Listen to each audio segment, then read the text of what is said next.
Bom dia a todos e todas. É uma alegria poder estar aqui novamente e participar desse debate. Agradeço o convite e a possibilidade de estar aqui com vocês. Antes de iniciar propriamente no tema, uma informação. Hoje pela manhã, 9 companheiros nossos foram presos em São Paulo, na região de Bauru, em função da ocupação na área da Cutrale, as terras griladas da Laranja, que deu tanta repercussão, e os processos de criminalização contra a nossa turma já estão ocorrendo há algum tempo e hoje pela manhã foram presos 9 companheiros.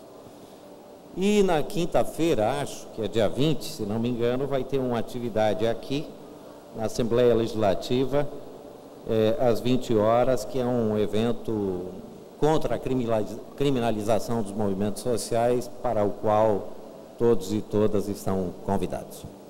Bom, falar de ecologia, e como todos já disseram anteriormente, na verdade é falar de uma totalidade, não dá para separar o tema da ecologia do tema economia, da política, da cultura e assim por diante. E de que vivemos uma grande crise, seja ela econômica, social, ecológica e assim por diante. Por que eu estou dizendo isso? Porque depende da lógica de funcionamento do sistema. Nós vivemos sob o domínio da lógica do capital, e a lógica do capital é a lógica do lucro. E a lógica do lucro é a lógica da produção mercantil e da exploração, opressão e assim por diante. E, portanto, tudo vira mercadoria, tudo se transforma em mercadorias. Eu brinco sempre, tem uma campanha na Europa que diz: nosso mundo não está à venda. Eu digo, não está à venda agora, mas amanhã vai estar à venda se esse sistema continuar. Porque o trabalho é uma mercadoria, a terra vira mercadoria, a água mercadoria e cada vez mais caro. No Brasil nós já pagamos mais caro uma garrafinha d'água do que a mesma proporção em gasolina ou álcool, né? Os alimentos viram mercadoria e toda a produção na agricultura obedece a essa lógica. Portanto, a produção agrícola é mais um espaço de valorização do capital e é por isso que as transnacionais, o capital financeiro, estão investindo pesadamente na agricultura, na monocultura, na produção de biocombustíveis, na produção de matérias-primas para um monte de coisas, utilizando intensivamente agroquímicos, contaminando solos, recursos naturais, a água, etc., etc., né?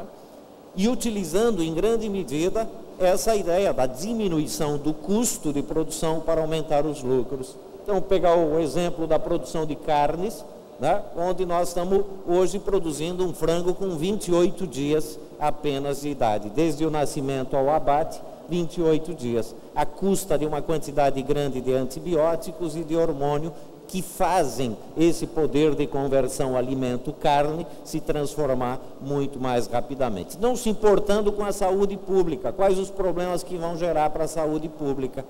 O caso da cana-de-açúcar em São Paulo é despejado agrotóxicos de avião, por exemplo, na região de Ribeirão Preto, que é um dos polos de afloramento do aquífero Guarani, e onde é um polo de captação, inclusive, dessa reserva, e despeja-se agrotóxico a torto e rodo, como se diz popularmente, contaminando uma das maiores reservas aquíferas mundiais.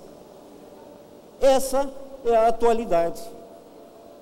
A lógica da produção industrial, a mesma coisa. Nós estamos chegando a 1 bilhão e 500 milhões de automóveis no mundo inteiro.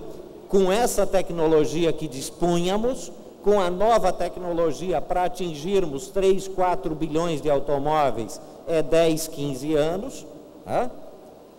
No entanto, as indústrias vão produzindo, precisam produzir. Nós temos redução de IPI, redução de um monte de coisa, subsídios, etc., porque a indústria precisa produzir e precisa vender. E, evidentemente, estamos produzindo cada vez mais mercadorias com menor tempo de durabilidade. E é só pegarmos um computador hoje, né? Você compra hoje, daqui 1 ano, 2 anos, está completamente ultrapassado. Quer dizer, se diz que está completamente ultrapassado, vira lixo e você adquire um novo produto, assim o celular, assim um monte de coisas. O tempo de duração da mercadoria é muito menor, o que exige uma produção maior, um consumo maior e assim por diante. Não vou delongar mais sobre esse assunto, mas quero fazer uma afirmativa. Não existe desenvolvimento sustentável sob a lógica do capital. Não há possibilidade. Não há possibilidade porque é da sua natureza. É da sua natureza a lógica da produção mercantil e do lucro. E se uma empresa não fizer, a outra faz. E na sua lógica competitiva, internacionalizada, as empresas que quiserem investir um pouco mais no social, no ecológico, etc., vão ter um custo de produção maior, vão perder a competitividade para as outras e, portanto, ninguém vai investir e não tem sustentabilidade. Quem falar disso, no meu modo de ver, é uma baita mentira, porque essa é a sua lógica de produção e vai continuar enquanto exista capitalismo. Bom, por que eu estou dizendo isso? Para discutir com a gente, com os nossos desafios. Se isso é razoavelmente entendido como uma verdade, então eu concordo. Nós vivemos hoje uma crise de civilização, um excesso, é produção em excesso. Aliás, isso é típico das crises capitalistas. Excesso de produção.